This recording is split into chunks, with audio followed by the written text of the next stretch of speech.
Night had fallen over the city like a heavy, damp shadow. The streets were slowly emptying, but they didn't feel peaceful. On the contrary, as the noise of the day faded, other sounds began.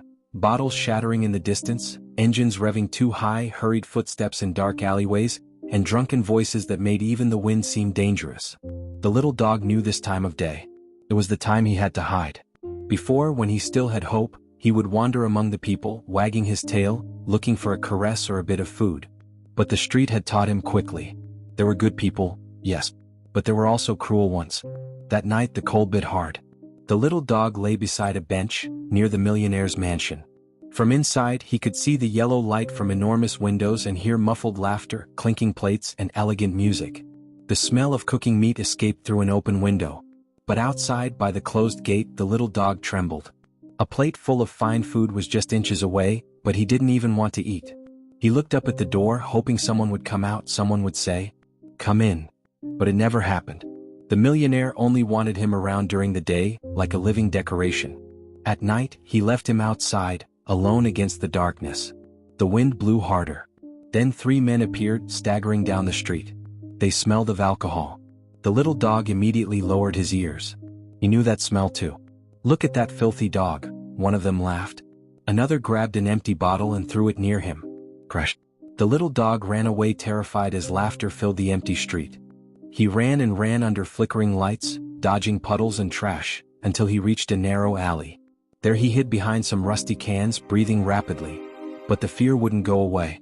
In the distance, sirens wailed. Farther still, someone was shouting. And on top of it all, the city remained the same, indifferent. The little dog slowly raised his head. His eyes shone with tears. He was tired. Tired of the cold. Tired of running. Tired of feeling alone. Then he heard footsteps. Slow. Dragging. The little dog cowered, ready to run again. But this time a drunk man didn't appear. A boy appeared. He looked about 10 years old.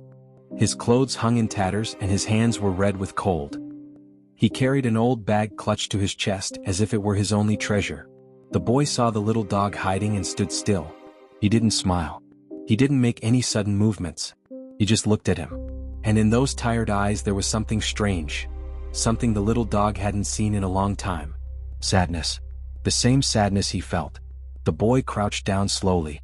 "Don't be afraid," he whispered. The little dog growled softly, trembling. The boy lowered his voice even more. "I'm afraid at night too."